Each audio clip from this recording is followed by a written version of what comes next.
Welcome to this explainer. If you've ever had to survive the intense heat of an Indian summer, then you already know that the air conditioning market over there, well, it's not just a business. It's an absolute high-stakes battleground. Today, we're unpacking the really fascinating strategy of Johnson Controls Hitachi Air Conditioning India Limited. We're going to look at exactly how a massive global brand navigates one of the most complex, cutthroat consumer markets in the entire world. And it brings up this ultimate business riddle, right? How exactly do you sell a premium-priced air conditioner in a market that is, let's face it, notoriously and brutally price-sensitive? How does a legacy tech brand survive and actually thrive without getting dragged into an endless race to the bottom on price? Well, the answer is bold, but it's actually remarkably simple. You just don't compete on price. At all. Instead, you compete purely on Japanese engineering and premium quality. Hitachi leans all the way into this premium positioning. They literally refuse to compromise on their build quality. And honestly, that unapologetic stance is the very foundation of their entire market strategy in India. Okay, let's look at the agenda and see how we're going to decode this strategy today. We'll start with their premium playbook, break down the marketing mix, analyze their strengths and vulnerabilities, explore the digital frontier, and then finally wrap things up with future cooling innovations. All right, let's dive into Section 1, the premium playbook. So, to win in a massive, incredibly diverse country like India, you really have to know exactly who you're talking to. Hitachi goes right after urban, middle to upper income consumers, along with commercial establishments. Basically, they're looking for buyers who specifically want reliable, high-performance Japanese cooling tech. The big takeaway here? They aren't trying to be everything to everyone. They want that exact consumer who looks at a premium price tag and sees long-term reliability and comfort rather than just looking for a bargain. Geographically, they zero in on metros and Tier 1 and Tier 2 cities. Those places where extreme heat meets that heavy, heavy humidity. But demographically, it's really a specific mindset they are after. Whether we're talking about an urban family, a five-star hotel, a huge hospital, or even a school, they want the tech-savvy, environmentally conscious buyer, the kind of person who views cooling as a true investment, not just a disposable expense. Moving right along to Section 2, Hitachi's marketing mix. Now, if you're going to charge a premium, the tech absolutely has to justify that price tag, right? And Hitachi, they pack their residential split ACs and commercial VRF systems with some serious hardware.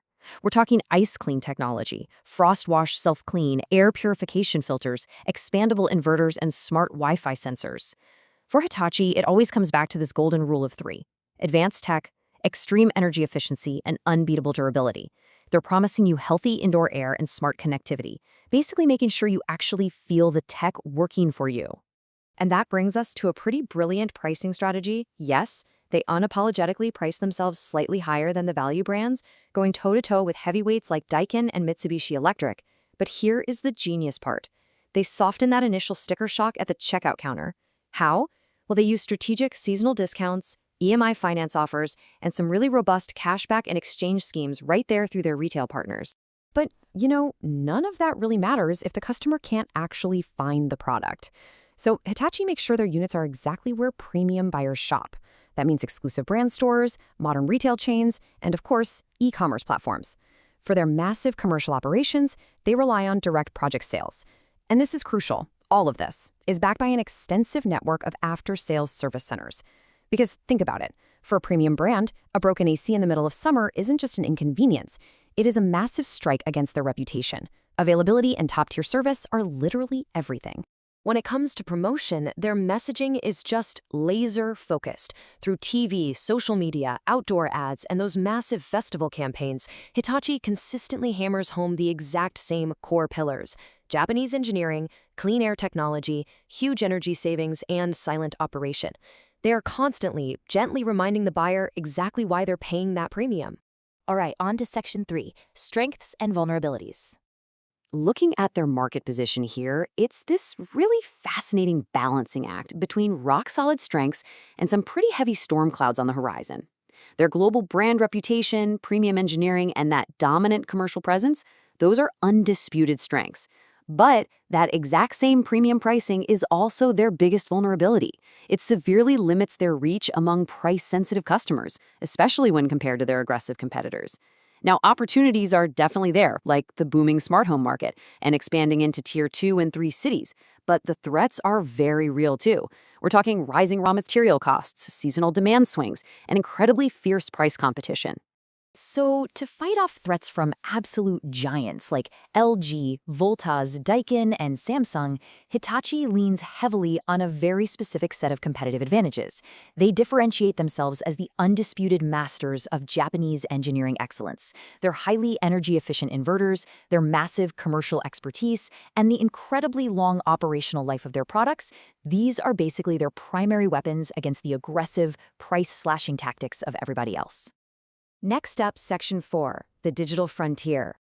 Their digital strategy is an incredibly well-rounded, multi-platform approach. They run extensive YouTube and Google search campaigns, heavily optimized with SEO. But notice the split in how they do this. It's super clever. They leverage LinkedIn to target B2B clients for those huge commercial systems, but then they pivot and use platforms like Instagram and Facebook to push their smart, connected appliances to everyday consumers.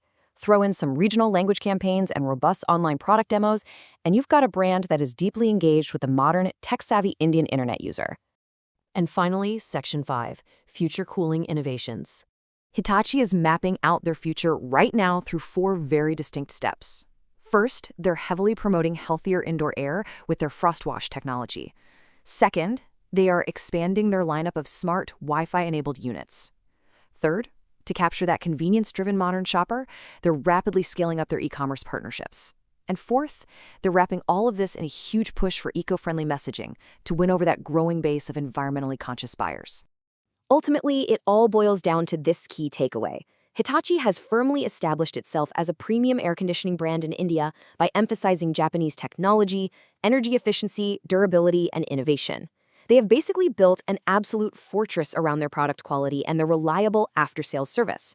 And they just refuse to compromise on that identity no matter what the competition is doing. Which brings us to a final thought to ponder as we wrap up this explainer. As the demand for smart, connected homes skyrockets, and as competitors continue to aggressively slash their prices, will Hitachi's unwavering premium playbook actually be enough to truly dominate the Indian cooling market? I mean, they've got the tech, and they definitely have the legacy. Now it's a true test of endurance.